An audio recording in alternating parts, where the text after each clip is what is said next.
But Cameron, it seems to me that the two big giveaways, the $300 energy relief handout even to billionaires, that's to fix a Labor-caused problem, which is the green energy schemes, state and federal, which have driven up power prices, and of course the increase in the Commonwealth rent relief for people struggling with their rents.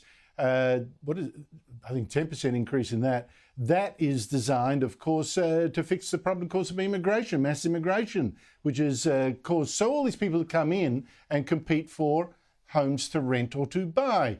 Now, but that $300 energy relief handout also strikes me as just a way to paper over this Labor disaster of a promise, that promise to cut out power bills by getting more wind and solar power. Remember this from before the election?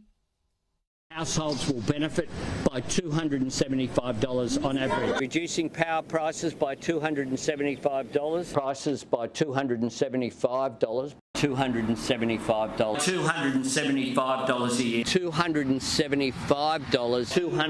$275 a year.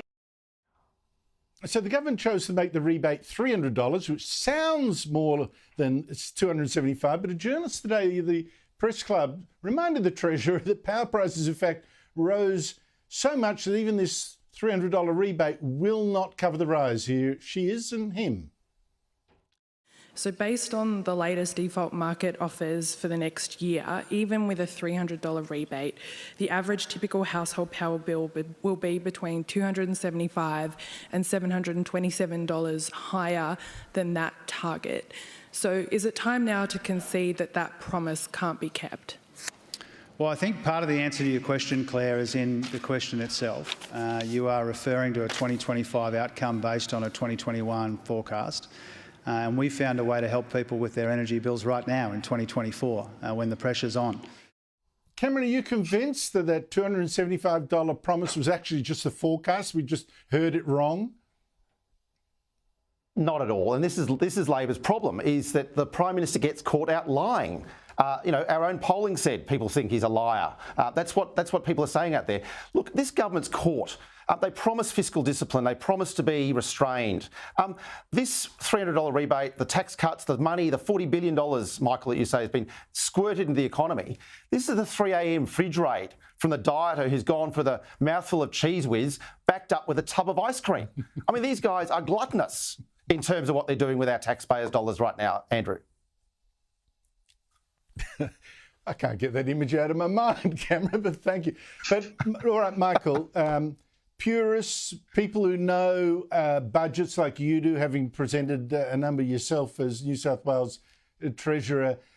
In fact, most left-wing commentators too, which surprised me, are all canning this budget. That said, it's not aimed at the experts. This is aimed at voters to win an election. Do you think this is an election-winning budget? Well, I thought they were going to win the next election anyhow. You'll have to go back to Scullin to see a first-term, federal government that loses. So I expected them to win. The issue was whether they're going to go into minority or they're going to get a majority. Look, if they go early, I think they can build an election-winning strategy on this budget. But if they leave it till next year, I think this is going to unwind quicker than a cheap watch. And that'll be the problem for the government. They now have to make a decision about when they go to an election.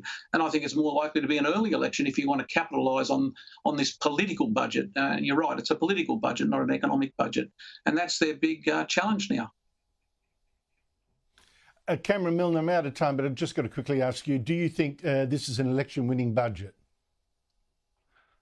Oh, it's certainly an election and political budget. I'm not sure it's necessarily election winning yet, because if the RBA move interest rates, Labor's got huge problems.